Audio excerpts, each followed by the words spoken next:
Radio Shanghai.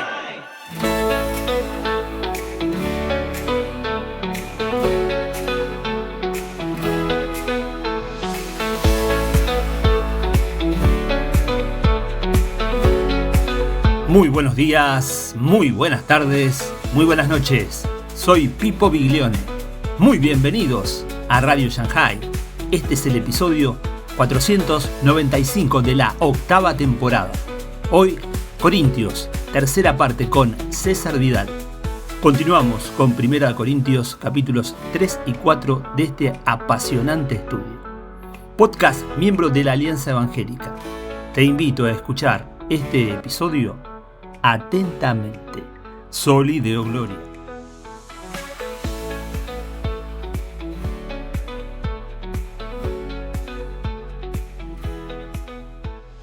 Bien, vamos a continuar con la exposición de esta primera carta a los Corintios, en la que Pablo ha ido señalando ya varias cosas que son bastante importantes. Ha señalado como uno de los problemas de las iglesias de Corintios es el hecho de que están divididos. Ha señalado cómo, lamentablemente, hay corintios que, aparte de estar divididos, piensan que efectivamente el intelecto griego, la sabiduría de los gentiles es algo muy importante, cuando en realidad lo que es auténticamente importante es Cristo como nuestra sabiduría.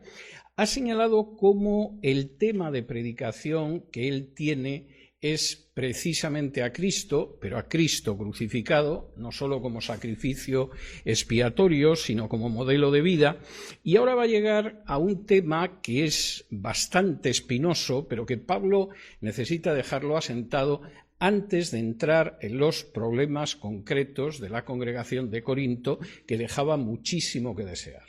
Dones tenían de todo, parece ser, por lo que dice Pablo, que todo y en abundancia, pero luego, como ya vimos la semana pasada, era una congregación tremendamente carnal. Pablo la asemeja a un bebé al que le tienes que dar leche, porque evidentemente no le vas a dar una chuleta porque el niño se te muere. Aquí os he tenido que alimentar con leche porque es que de verdad que no dais para más, sois bebés en la fe. Por mucho don que haya, etcétera, a partir de la semana que viene vamos a ir viendo cómo efectivamente aquí hay problemas que indican hasta qué punto sois bebés en la fe. Pero antes de entrar en eso, Pablo va a recordar algo tan absolutamente sencillo como el hecho de que hay falsos apóstoles, gente que se presenta como apóstol y no es un apóstol. Es un tema que él va a repetir en las dos cartas a los Corintios, y además va a dar las señas de cómo son los verdaderos apóstoles. Lo que convierte este capítulo en estos momentos que estamos viviendo en auténticamente una bomba de relojería, cuando cualquier necio se convierte en apóstol porque él decide que es apóstol. Y se acabó y no hay más discusión. Si encima además tiene éxito, a ver quién se le ocurre discutirlo. Bueno, Pablo se llevaría las manos a la cabeza. Pablo empieza afirmando algo que es muy importante y que tiene que ver con lo que hemos visto hasta ahora y con lo que vamos a ver en las próximas semanas. Y es que esto no es una cuestión de discusión teológica, que nos sentamos a tomar un café y de paso hablamos del milenio, por ejemplo.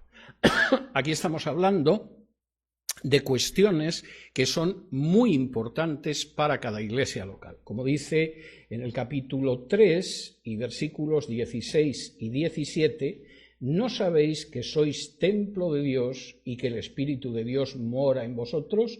Si alguno destruyere el templo de Dios, Dios lo destruirá él, porque el templo de Dios, el cual sois vosotros, santo es.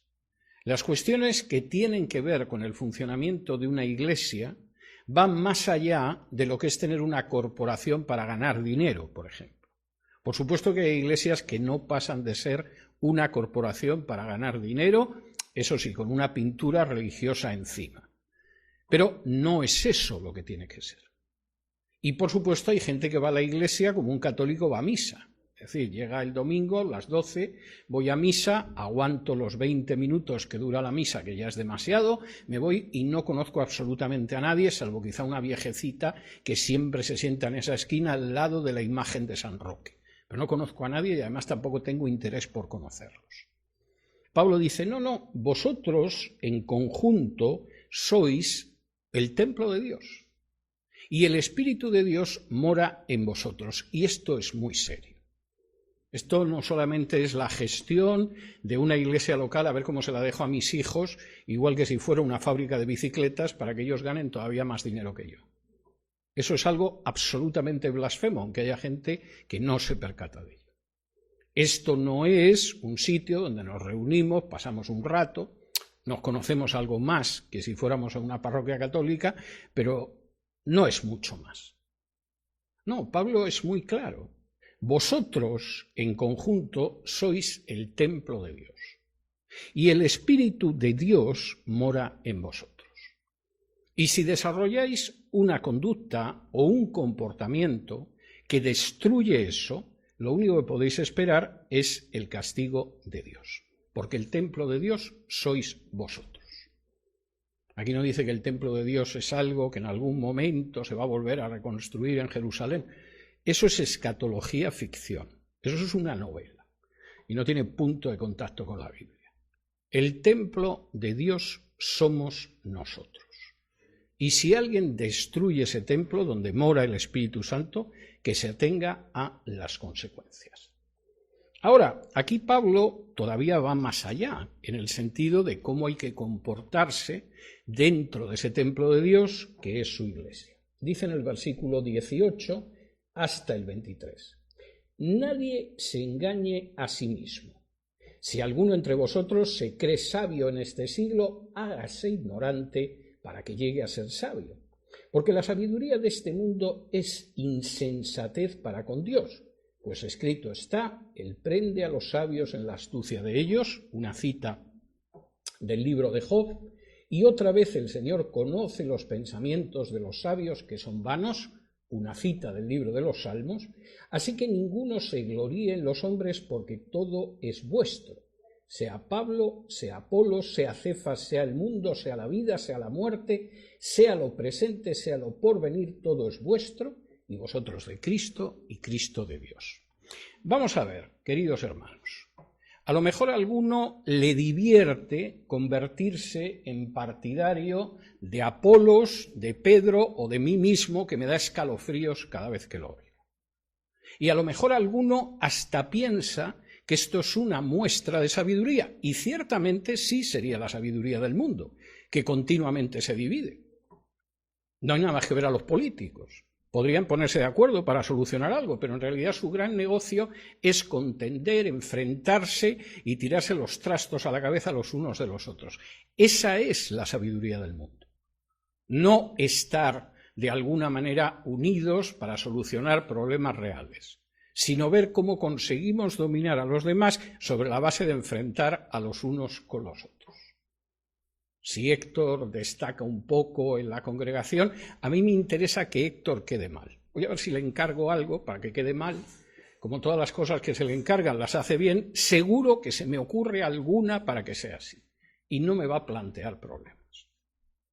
Y otro podría pensar lo mismo de mí, etcétera, porque yo soy de Apolos, o soy de Cefas, o soy de Pablo. Y Pablo dice, esa sabiduría humana es una absoluta insensatez. Y es una absoluta insensatez porque parte de la base de enfrentar a unos con otros, cuando en realidad todos somos el mismo templo de Dios y no deberíamos destruirlo, sino mantenerlo conjunto. Hay muchas veces en que de pronto en una congregación se produce el enfrentamiento entre este y este. Y hay gente que lo plantea como o este o este. Y yo en esos casos siempre digo, no es este o este, es este y este. Y la Iglesia tiene que aprender a vivir así. No se construye sobre la base del enfrentamiento, no se construye sobre la base de la contienda, se construye sobre la base de sumar. Y por supuesto, a veces para sumar, pues tiene uno que ceder algo, o otro que ceder otra cosa, o aceptar que cosas secundarias son secundarias, pero la Iglesia no es este o este jamás, no es Pedro o Pablo o Apolos. No, es Pedro y Pablo y Apolos, porque en última instancia quien importa es Cristo, y Cristo que es de Dios. Y lo que dice Pablo además es tremendo, pero ¿cómo podéis ser tan bobos, cómo podéis ser tan necios? Si os quedarais solo conmigo, que soy Pablo, o solo con Apolos, o solo con Pedro, os quedaríais con una parte. ¿Y cómo podéis aspirar a solo una parte cuando todo es vuestro porque es de Dios? Versículo 21, así que ninguno se gloríe en los hombres porque todo es vuestro, sea Pablo, sea Apolos, sea Cefas, sea el mundo, sea la vida, sea la muerte, sea lo presente, sea lo porvenir, todo es vuestro. Una de las tremendas cosas de ser cristiano es la convicción de que todo es nuestro porque Cristo nos lo ha dado. Y una de las tremendas desgracias es cuando de pronto, en vez de darse cuenta de que con Cristo está todo, incluida la vida, la muerte, lo presente, lo porvenir, sin embargo, los miembros de una congregación o de una denominación o de la Iglesia en general se dividen porque unos son de Apolos y otros de Pablo y otros de Cefas. Y esto Pablo lo quiere dejar muy claro antes de entrar en otras cuestiones que son muy serias, como la mala vida que llevaban los corintios, que estaban convencidos de que eran el top y eran el down. Y esto es bastante claro. Y antes de entrar en definir lo que son los apóstoles, realmente Pablo va a hacer unas afirmaciones que hay que entenderlas porque se pueden muy mal entender. Que Pablo hable de los apóstoles al llegar a este punto de la Primera de Corintios seguramente es una de las enseñanzas más prácticas que puede haber hoy en día. Hace 70 años no, hoy en día sí. Porque en las últimas décadas los apóstoles han aparecido como las setas. Es como meterse en un bosque ruso después de llover y hay setas al lado de cada árbol. Bueno, pues con los apóstoles ha pasado igual y ha sido de unas décadas para acá. O sea, no piensen ustedes que eso del ministerio apostólico viene desde el siglo I, pero no es cierto. Cuando yo me convertí no había nadie diciendo que fuera un apóstol, ni siquiera en las iglesias pentecostales. Semejante disparate no se le había pasado a nadie por la cabeza. Ahora es apóstol o apóstola cualquiera. Entre otras cosas porque se designan a sí mismos. Y claro, si yo me levanto por la mañana y decido que voy a ser apóstol, pues es posible que salga bien. Pero a mí me recuerda un viejo chiste de un humorista español que se llamaba Eugenio y que contaba la historia de un jovencito que tenía que ir a hacer el servicio militar. Y se marchaba a hacer el servicio militar y al cabo de un mes regresaba a casa a ver a la familia. Y cuando su madre abría la puerta, le veía vestido de general. Decía, pero hijo, llevas un mes en el ejército y ya te han hecho general. Y el otro decía, sí hombre, si me pongo a esperar a que me hagan, de manera que él mismo se había comprado el uniforme y iba de general. Bueno, pues hoy en día vivimos una plaga de apóstoles que uno de pronto les preguntaría, pero ¿y apóstol de qué? Y es como para decir, hombre, estoy yo esperando a que me nombren, ya me nombro yo. Yo recuerdo haber llegado a ciudades del sur de Estados Unidos, donde cuando me había marchado apenas un año antes, los pastores eran pastores. Y cuando volví un año después, buena parte de esos pastores se habían autonombrado apóstoles, pero de la manera más alegre del mundo, lo cual es problemático, porque para ser apóstol, y esto lo dice muy bien el libro de los Hechos y lo vimos en su día, hay que ver a Cristo resucitado. No digo que alguno no haya soñado con Cristo, seguramente con Cristo todos nosotros en algún momento de nuestra vida hemos podido soñar, no. Se le ha aparecido Cristo resucitado. No conozco ni una sola persona de las que profesan ser apóstoles que pueda decir efectivamente, y un día estaba tranquilamente orando y en ese momento se apareció Cristo resucitado y me dijo que tenía una misión apostólica, ni uno. Ahora, yo creo que hay gente entre ese grupo, aunque cueste creerlo, que realmente son siervos de Dios. están confundidos con la idea de lo que es apóstol. Se han creído que el apóstol es alguien que a lo mejor ha fundado 2 o 3 iglesias y han dicho, pues yo soy apóstol. Están equivocados, nada más. Hay otros que son gente con pretensiones. Aquí de pronto todo el mundo se convierte en apóstol y entonces mi iglesia ya es de segunda categoría, pues yo no soy apóstol, pues yo soy apóstol. Y además yo tengo tanto de apóstol como ese. Y seguramente tiene razón, los dos tienen lo mismo, 0. Y por supuesto, hay gente que efectivamente pretende ser apóstol y en realidad son falsos apóstoles y punto, como en la época de Pablo. Y Pablo entra en esta cuestión y es tremendo cómo entra. Es algo tremendo. Capítulo 4, después de decir en el versículo 1, así pues, téngannos los hombres por servidores de Cristo y administradores de los misterios de Dios. Ahora bien, se requiere de los administradores que cada uno sea hallado fiel. A continuación, Pablo da 4 notas de lo que piensa él de la opinión de la gente. Y esto, dicho desde ciertos cultos, hoy en día provocaría escalofríos. Primera, me importa un pimiento lo que piensen los demás, lo cual puede sonar espantoso y terrible. Pero realmente es lo que dice Pablo, versículos 3 y 4. Yo en muy poco tengo el ser juzgado por vosotros o por tribunal humano, y ni aun yo me juzgo a mí mismo, porque aunque de nada tengo mala conciencia, no por eso soy justificado, pero el que me juzga es el Señor. Vamos a ver, yo os quiero mucho, corintios. He sufrido mucho por vosotros. Me estoy tomando la molestia de escribir una carta bastante larga. Pero la opinión que podáis tener la tengo muy poco. Sois gente muy carnal. Hay que alimentaros con leche, y vamos, leche además cocida, no sea que quede algún tipo de microbio y os destroce el organismo espiritual, y yo sinceramente tengo en muy poco lo que podáis pensar. Y tengo en muy poco lo que pueda pensar un tribunal humano. Ni siquiera yo me fío mucho del juicio que pueda tener de mí mismo. Al final, quien va a establecer todo va a ser el Señor. Primera cuestión. Muchas veces vivimos espantosamente pendientes del juicio de los demás. ¿Qué pensará la hermana tal? ¿Qué dirá el hermano cuál? ¿La familia cuál? Pues mira, es secundario. Es decir, no queremos escandalizar a nadie, no queremos hacer tropezar a nadie, no queremos que un mal ejemplo dañe a nadie espiritualmente. Pero la opinión de los demás tiene muy poca importancia. La de un tribunal humano, teniendo en cuenta cómo funcionan los tribunales en todos los países del mundo, no mucha más. Y mi opinión tampoco es muy importante, porque cuando yo me juzgo a mí mismo, seguramente ya tengo prejuicios que me llevan a considerarme algo mejor de lo que soy y algo menos malo de lo que soy también. El juicio real lo va a traer el Señor.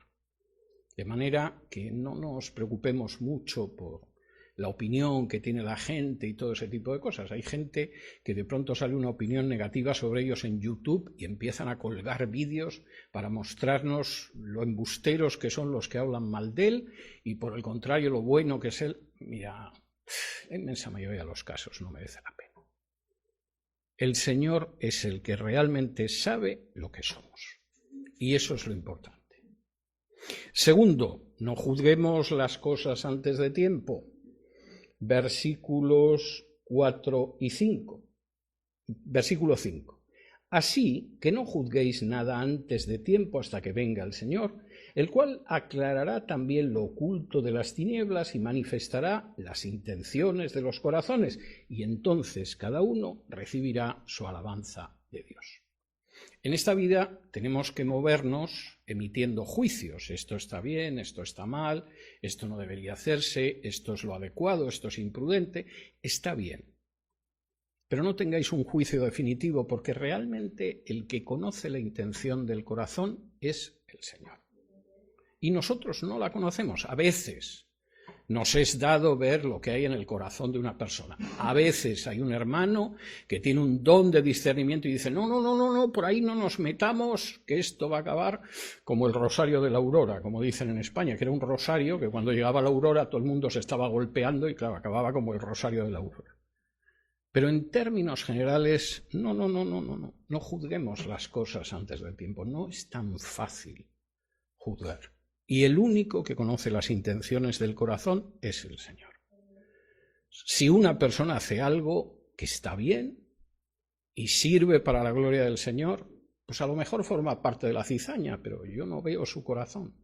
Y no veo por qué hay que impedir o obstaculizar que haga el bien. Que haga el bien.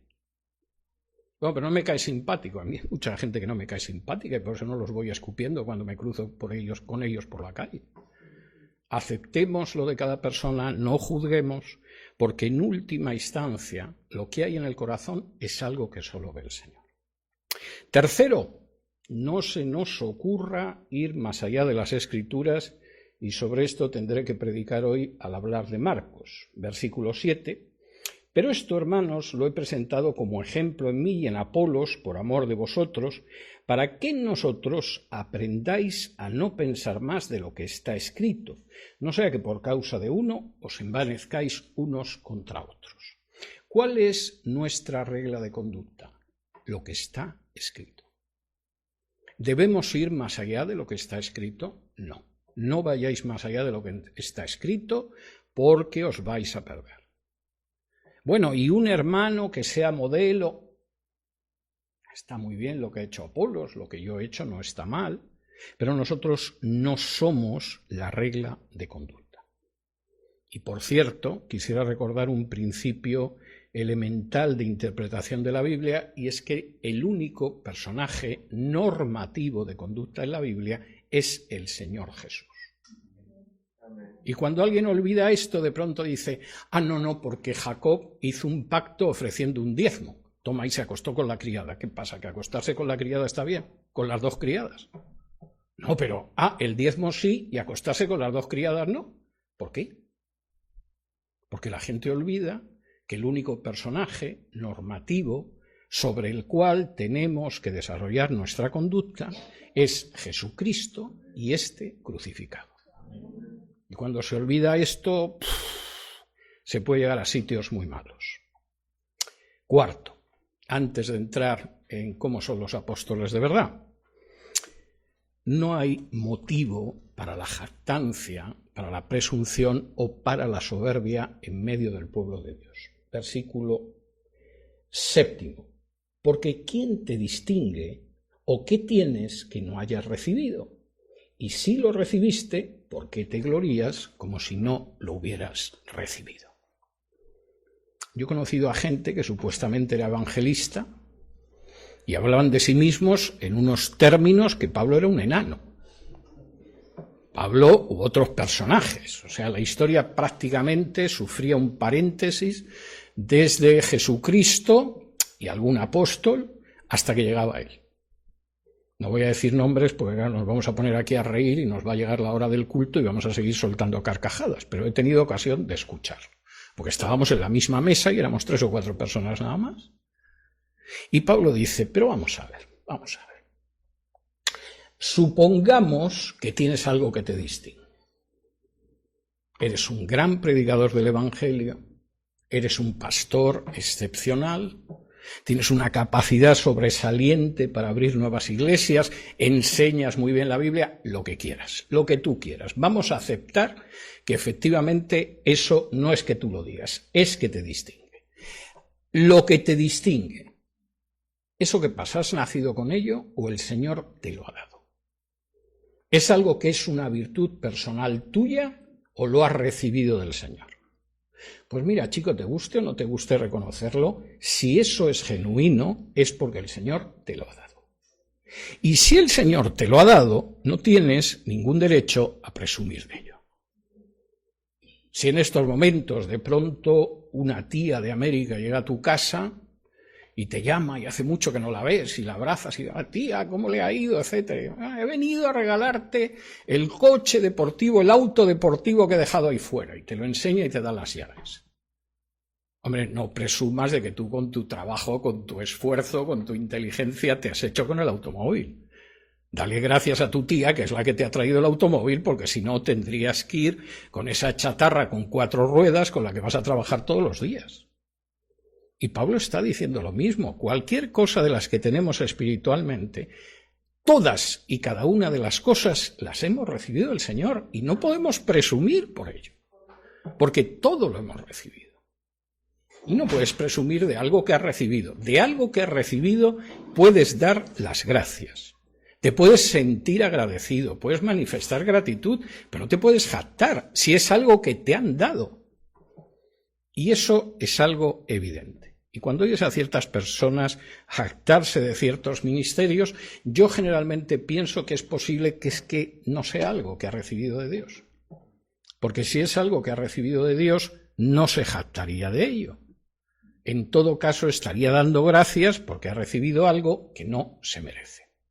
Y cualquier don espiritual que nosotros tengamos, desde servir, a presidir, a enseñar, a evangelizar, etc., es algo que hemos recibido del Señor de manera absolutamente inmerecida. Y eso es algo que Pablo tiene claro. Y entonces, ahora entra en la descripción de los apóstoles. Porque claro, en ese siglo I, con una serie de apóstoles, pocos, por ahí moviéndose, era muy goloso presentarse como apóstol y de paso vaciar los bolsillos de la gente. Como ven ustedes, la condición humana no ha variado mucho con el paso de los siglos. Y Pablo va a dejar claro cómo son los apóstoles. Y espera que los corintios, que se ve que se sienten muy atraídos por alguno de esos apóstoles, Pablo los llama en un momento dado, lo veremos, los superapóstoles, pero lo hace con ironía, ¿no? En fin, aquí estamos nosotros, que somos unos desgraciados, porque somos apóstoles reales, y luego están los superapóstoles. Y entonces, de los superapóstoles va a hablar en algún momento, pero ahora da 14 notas de un apóstol. Y no es casualidad que sea 7 por 2. Hemos visto en multitud de pasajes de la Biblia como hay una serie de números con los que se juega. Y aquí volvemos a tener el número 7 perfecto, pero duplicado, por 2. ¿Qué caracteriza a un apóstol? Primera cuestión, y esto es verdaderamente tremendo, que los apóstoles son los últimos. Capítulo 4, versículo 9. Porque según pienso, Dios nos ha exhibido a nosotros, los apóstoles, como postreros. La traducción adecuada sería como los últimos. Los apóstoles no somos los primeros. No somos los mandones que no se puede decir nada en contra del último disparate que se le ha ocurrido a alguien que dice que es apóstol. Los apóstoles somos los primeros, los últimos.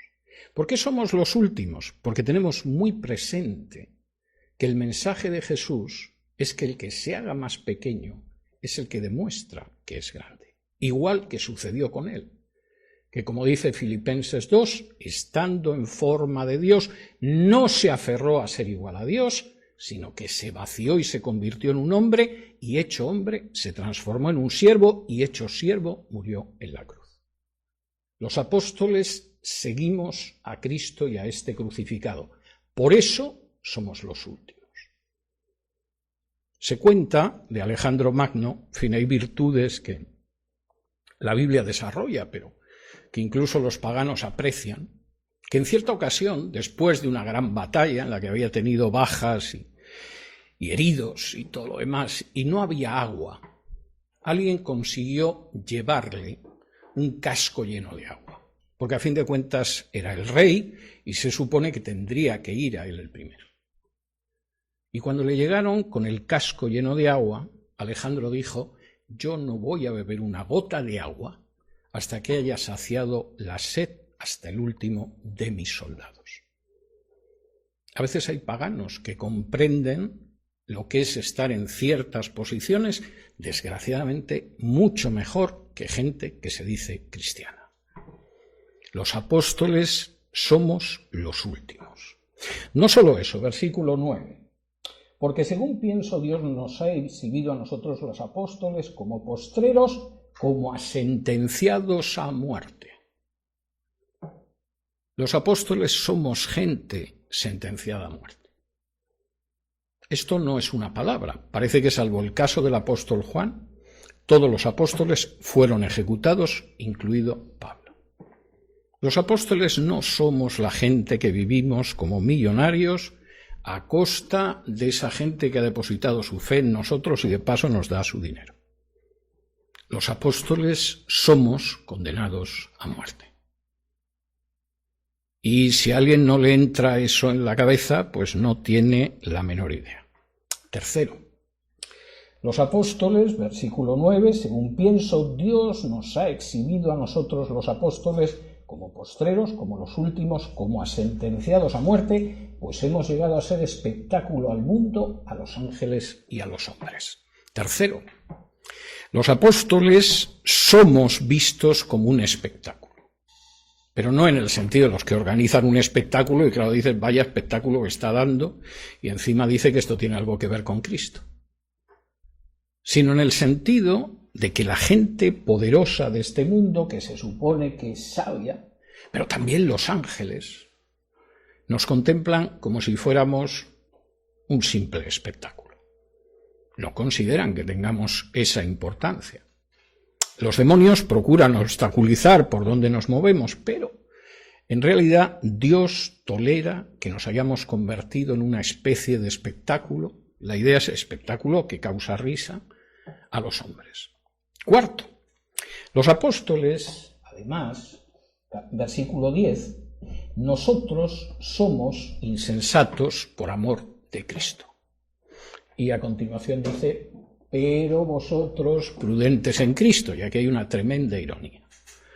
Los apóstoles somos aquellos que por amor de Cristo hacemos cosas que los demás consideran una estupidez y una insensatez. Pablo, que te podrías ganar la vida muy bien y creer en lo que crees y vivir tranquilo. ¿Qué haces saltando de sitio en sitio, que donde no te apedrean te insultan y donde no naufragas y donde no te arrastran ante los magistrados? Tú eres un insensato, Pablo. Y además van pasando los años y deberías buscarte un retiro para disfrutar los últimos años de tu vida. Sí, los que habláis así sois prudentes, supuestamente. Los apóstoles, por el contrario, lo que somos es insensatos por amor de Cristo. Quinto, además, los apóstoles somos débiles. Versículo 10, nosotros somos insensatos por amor de Cristo, mas vosotros prudentes en Cristo. Nosotros débiles, mas vosotros fuertes. Cuando contempláis que tenemos esta cara de sentenciados a muerte, que somos los últimos, que se ríen de nosotros como si estuviéramos en un espectáculo, que somos de esta manera aparentemente locos por amor de Cristo, vosotros pensáis que vosotros sois fuertes y nosotros somos débiles. No tenemos nada que nos convierta en personajes fuertes en esta sociedad. En realidad se diría que somos débiles. No solo somos débiles. Versículo 10. Mas vosotros honorables, mas nosotros despreciados. Habéis conseguido adaptar vuestro cristianismo de tal manera, que seáis personas honorables, pero a nosotros nos desprecian. Nos empeñamos en predicar a Cristo y a este crucificado. Pasamos necesidades, dificultades, de manera que somos despreciados. Séptimo. Además, versículo 11, pasamos necesidades. Hasta esta hora padecemos hambre, tenemos sed, estamos desnudos. No estamos haciendo fortuna con esto, ¿eh? ¿Veis a alguien que dice que que es apóstol y tiene un jet para viajar mejor que en aviones de línea? 99% que lo que es un falso apóstol. ¿Veis a alguien que dice que es un apóstol y tiene una colección de relojes del estilo Rolex, que, dicho sea de paso, son los relojes más caros, aunque no los necesita? Vamos, con uno estaría bien servido, pero tiene una colección. es un falso apóstol. Dadlo por seguro. Veis a alguien que dice que es un apóstol y en vez de tener un automóvil para su uso ha conseguido una flota de vehículos de alta gama, es un estafador espiritual que pretende ser un apóstol. Porque nuestra experiencia es que nos ha tocado pasar hambre más de una vez. Y nuestra experiencia es que en más de una ocasión, en uno de los viajes se acabó el agua y pasamos sed. Y nuestra experiencia es que a veces, cuando no tienes un vestuario como el de los apóstoles estos, pues se da la circunstancia de que de pronto solamente tienes una chaqueta o saco, como lo quieran llamar en cualquier país de Hispanoamérica, o solo un par de pantalones. O los zapatos que estaban mejor, mira tú por dónde, en algún momento van y se rompen. Llueve y se rompen. O se quedan sin suela. Y esa es nuestra experiencia. Bueno, pero yo he visto a tal apóstol. No, a tal apóstol no. Será un superapóstol, un falso apóstol, o uno que es tan bobo que se cree que es apóstol. Pero la experiencia que nosotros tenemos es que el apóstol pasa necesidades. Octavo. El apóstol, además, se lleva más de una bofetada. Versículo 11, hasta esta hora padecemos hambre, tenemos sed, estamos desnudos, somos abofeteados. Ser apóstol significa que más de una vez se escapa una bofetada y va a aterrizarte a ti. Pero yo esto no lo he visto con los superapóstoles actuales. He visto alguno que sí, él da la bofetada y a lo mejor se caen 20 seguidos. Sobre todo porque los has sentado de tal manera que en el momento en el que empujas al primero se caen todos. Cualquiera que tenga memoria de ciertos juegos infantiles lo sabe. ¿Cómo no lo recuerda? Pero Pablo dice, nosotros somos abofeteados. Noveno, esto todavía es más difícil de tragar, Pablo. Los apóstoles no tenemos una casa fija. Versículo 11. Hasta esta hora padecemos hambre, tenemos sed, estamos desnudos, somos abofeteados y no tenemos morada fija. Bueno, pero eso será porque tienes una casa en Malibú y otra casa en Miami y supongo que un piso grande en Nueva York. No tenemos casa fija. No la tenemos. Nuestro ministerio no es de tener una casa fija. Nuestro ministerio es de vivir 6 meses en Corinto y pasar a Éfeso, y en Éfeso de manera excepcional quedarnos 1 año y medio. En otros sitios nos hemos quedado unos días, unas semanas. El apóstol no para de moverse. No tiene una casa en California, va viajando en su jet y siempre regresa a la casa de California. No. Los verdaderos apóstoles no tenemos casa fija. Y ahora ya el remate, versículo 12. Nos fatigamos trabajando con nuestras propias manos. El apóstol, por definición, se mantiene a sí mismo. Hay momentos en la vida del apóstol, por ejemplo, cuando era enviado como misionero, que efectivamente recibía alguna ayuda. Pablo va a hablar más adelante de que el único que no ha recibido jamás un céntimo ha sido él. Pero los apóstoles, en términos generales, nos mantenemos trabajando con nuestras propias manos. Y además la expresión que utiliza Pablo es tremenda. Nos fatigamos. No es que tengamos un part-time de 4 horas y con eso además nos movemos. No, nosotros tenemos que trabajar duro. Hay que estar en Éfeso en la época de invierno haciendo tiendas de campaña y haciendo lonas y reparando velas de barco para saber lo que es trabajar horas y horas y horas. ¿Y cómo lo hacemos? Contentos. Porque estamos sirviendo al Señor con nuestro trabajo, porque no somos carga absolutamente para nadie. Pablo solo va a recibir dinero en su vida cuando esté en prisión. Y como en prisión parece que no era muy fácil mantenerse, cosa lógica, hubo alguna iglesia que le mandó dinero y él les agradece que le hayan mandado algo de dinero porque está en una prisión. No pidió diezmos jamás. Estoy dispuesto a dar $10,000 a quien me enseñe un solo texto del Nuevo Testamento donde Pablo pida diezmos. O Pedro, o Juan, o Santiago, o Judas. No hay un solo texto. Y lo que aparece con toda claridad es que efectivamente nosotros nos fatigamos trabajando con nuestras propias manos. No solo eso, característica 11, la 11. Además, cuando nos maldicen, bendecimos. Versículo 12, nos fatigamos trabajando con nuestras propias manos, nos maldicen y bendecimos. Hay una doctrina absolutamente antibíblica, que además retuerce las Escrituras, que sostiene que no se puede decir nada en contra de los superapóstoles. Incluso dicen, porque el que toca el ungido de Jehová, o sea, el falso apóstol, ese está tocando el ojo de Dios. Oiga, pero es que roba a la gente de una manera tan descarada que yo no sé cómo tiene valor de aparecer delante de las cámaras de televisión. El que toca el ungido de Jehová, etc. Que viene a decir, no critique usted como robo a los imbéciles. Y sin embargo, lo que dice aquí Pablo es tremendo. A nosotros nos maldicen. Dicen cosas terribles de nosotros.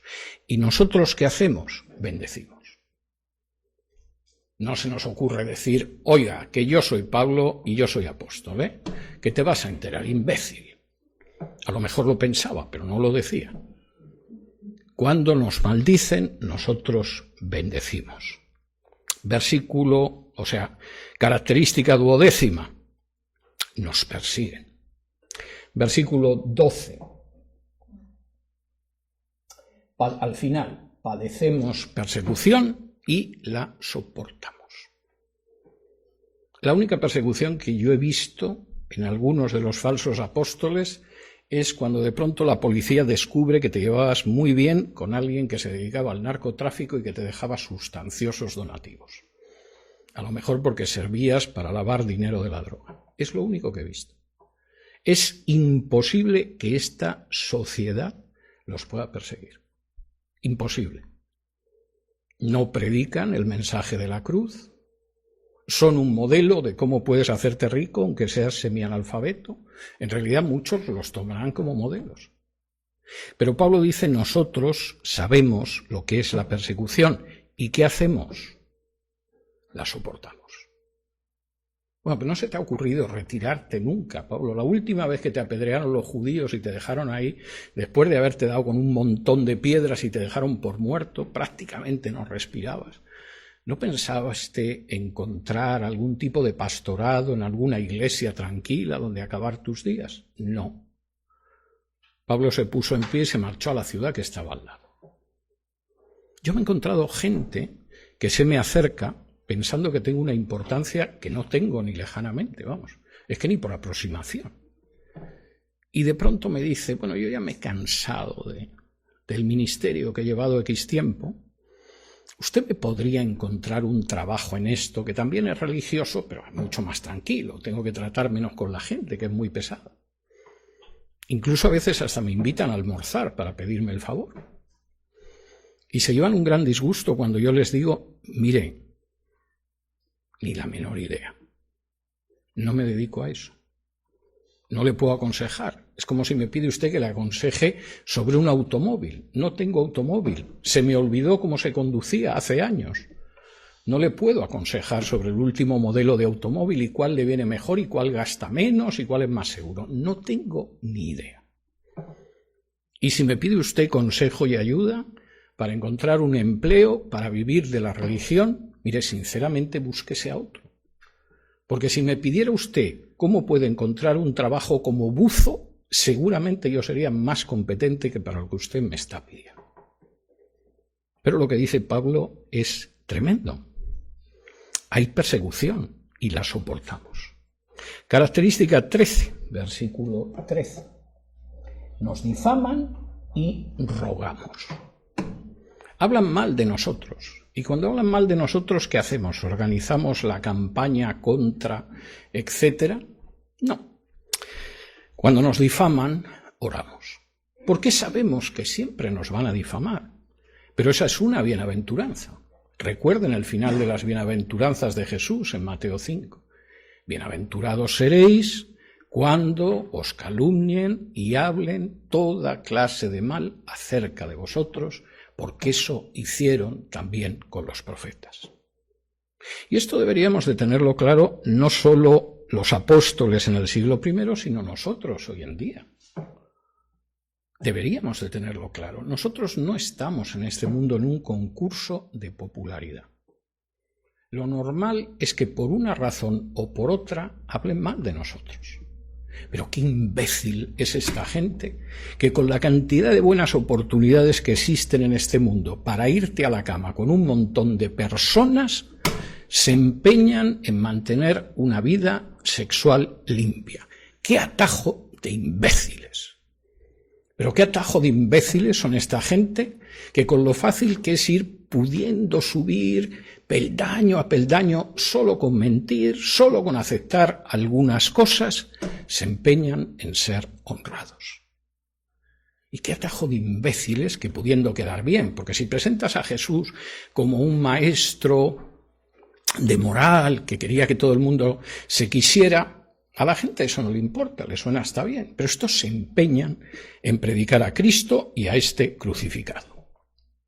Y en decirte que si realmente no has aceptado la obra de Jesús en la cruz, no tienes ninguna posibilidad de salvación porque no hay otro camino de salvación. Pero qué gente odiosa. Y Pablo dice, bueno, nos difamarán. Dirán que somos gente reprimida sexualmente, que somos gente que no sabemos realmente el valor del dinero. No, realmente sabemos lo que vale el dinero. Son ellos los que no tienen la menor idea. Que es gente fanática. Y Pablo dice, bueno, pues ante la difamación nosotros oramos. Último, y 14, versículo 13, pero es terrible. Nos difaman y rogamos. Hemos venido a ser hasta ahora como la escoria del mundo, el desecho de todos. ¿Cuál es el resumen y la última característica de lo que son los apóstoles? No somos gente a la que invitan a los desayunos en la Casa Blanca. No somos gente que el candidato a congresista o senador está loco por ir a nuestra iglesia, pues tenemos 5, 6, 10.000 miembros, y si llevamos a ese candidato, la gente que hay allí, que parece que el cerebro se lo suele dejar en casa antes de ir a la iglesia, va a votar al candidato que dice ese pastor. Nosotros, en realidad, cuando nos miran, dicen, esta es la escoria del mundo, esto es el desecho de la humanidad. Pero vamos a ver, el Pablo que sí, que dice que conoce la Biblia, pero eso no es tan seguro, porque los judíos que conocen la Torá no están de acuerdo con Pablo. Vamos a ver, este imbécil que no para de dar guerra por donde va, ¿qué es? ¿Un hacetiendas? No es una persona importante. No ha tenido en su vida un cargo político. Su trabajo no es intelectual, no es un filósofo. Si fuera un filósofo, andaría soltando su filosofía, rodeado por los alumnos que le harían lujosos regalos, como tienen que ser los filósofos. Pero este tipo hace tiendas. Es que ni siquiera es un gran escultor, o un pintor, o un arquitecto, es un hacetiendas. Y encima se levanta cuando no ha salido el sol a hacer tiendas, para luego a la hora de la siesta, que se va a dormir todo el mundo, porque hace un calor espantoso en esta ciudad, él tiene alquilada la escuela a Tirano para enseñar durante las horas de la siesta. Y la paga de su bolsillo. Este es un imbécil, hombre. Pero es que no os dais cuenta. ¿Pero qué vais a sacar de bueno siguiendo a un imbécil así? No le saca ningún beneficio a la religión. Se juega la vida. Las veces que lo han flagelado, las veces que lo han apedreado, las veces que han tenido que huir de una ciudad, son innumerables. Pero es que tú querrías que tu hijo fuera así. Que no tenga un techo fijo, que se gane la vida fatigándose con sus manos, que no le saque ningún beneficio a la religión. A ver, ¿tú querrías tener un hijo como Pablo? Yo no tengo ningún hijo varón, pero me sentiría muy orgulloso si mi hijo tuviera el temple de Pablo. Muy orgulloso. Y no me importaría que no hubiera tenido estudios universitarios o cosa parecida, pero que efectivamente estuviera dispuesto a parecer un loco, un insensato, a no tener un techo fijo, a tener que trabajar con sus manos, si lo hacía por amor de Cristo. Y esa es la gran distancia entre los verdaderos apóstoles y los falsos apóstoles. Ninguno tiene la menor idea de lo que es trabajar con sus manos. Por supuesto que tienen una morada fija. Por supuesto que no suelen considerar que están locos. Bueno, algunos hacen cosas que es para pensarlo, pero generalmente te dan una explicación supuestamente teológica de cómo hacer el ridículo y robar a los demás y encima parecer un santo. Y Pablo dice, no, los apóstoles no somos eso. Y además os digo todo esto porque vosotros sabéis que esto es verdad y ahora voy a entrar en los problemitas que tenéis en la congregación. Y no voy a entrar en el sentido de hermanos, querámonos mucho, no nos molestemos, no. Voy a apuntar a los problemas y a la gravedad de esos problemas y a cómo hay que corregir esos problemas. Pero, si quieren ustedes saberlo, tendrán que esperar al apasionante episodio de la semana que viene sobre la primera carta a los Corintios. Tenemos 5 minutos si alguien tiene alguna pregunta.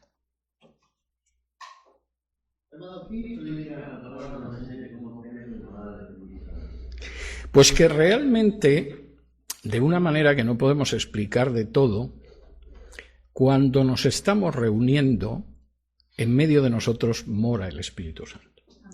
Y cuando no nos estamos reuniendo, también. En esta congregación mora el Espíritu Santo. Y Pablo está diciendo, hombre, tened en cuenta que tenéis el mejor huésped que podéis alojar. No destruyáis el sitio donde entra ese huésped. Recordad que el Espíritu Santo mora en vosotros. La semana que viene, Pablo va a ir más lejos y va a decir, en cada uno de vosotros mora el Espíritu Santo. Y eso tiene consecuencias con lo que hacéis, por ejemplo, con vuestro cuerpo o con vuestro corazón. Pero esto es algo que tendremos ocasión de ver la semana que viene. Sí. En el capítulo 3 y el versículo 5 dice que nos juzguemos. Que es malo separarse de la familia, que no... Lo vamos a ver la semana que viene. Y vamos a ver exactamente lo que quiere decir Pablo.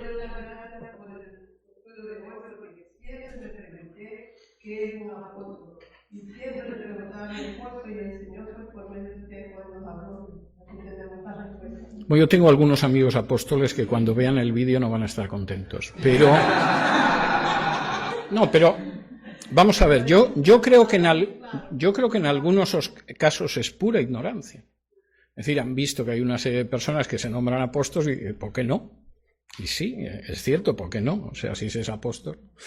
Y creo que hay gente que no tiene ni idea de lo que es el ministerio apostólico y piensan que encarnan el ministerio apostólico y no tiene nada que ver su labor, que a veces es buena, con eso. Sí, y me interesa mucho porque viene aquí siempre de la palabra. Sí. El problema es que, claro, con el apóstol ya han llegado al límite y entonces llevan años pensando a ver qué puede ser más que un apóstol. Porque si el apóstol, yo qué sé, Nelson Ramírez, que no sé si existe, pero es nombre de apóstol hispano, sin duda, sienten que el apóstol Milton Fernández, por poner otro ejemplo, pues es inferior a mí, yo tengo que pensar en otra categoría. O sea, el día menos pensado habrá potestades, jerarquías, etcétera. Bueno, ya apóstol hay tantos que no tiene la cosa mucha relevancia, ¿no? Pero yo creo que la Biblia es muy clara. Y sobre todo es muy clara cuando además expresa las características de lo que es un apóstol. Y las expresa por la pluma de Pablo, que lo era. Y claro, lo que dice es tremendo. Lo vamos a ver, porque hay más pasajes en Corintios donde Pablo vuelve con esta cuestión. Y es muy claro lo que dice.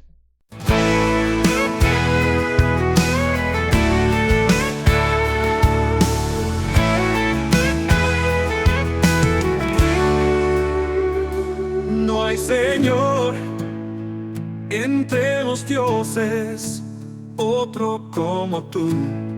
Ni hay obras semejantes a las tuyas.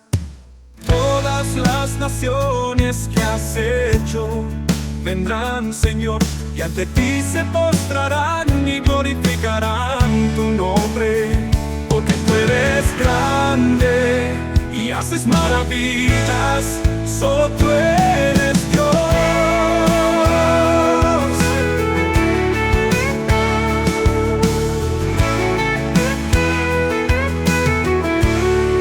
Instrúyeme, Señor, en tu camino para conducirme con fidelidad.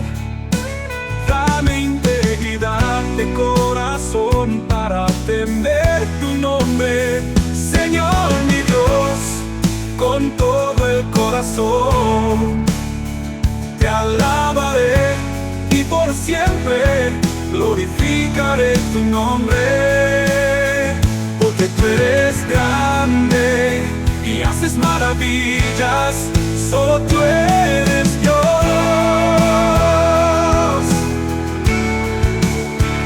Porque tú eres grande y haces maravillas, solo tú eres Dios.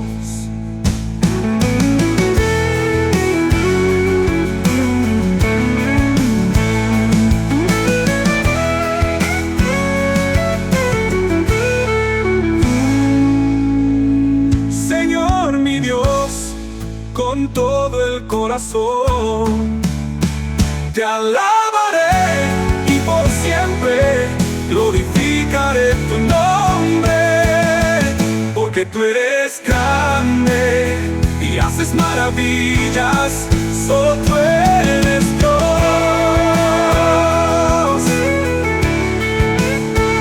Porque tú eres grande y haces maravillas, solo tú eres Dios.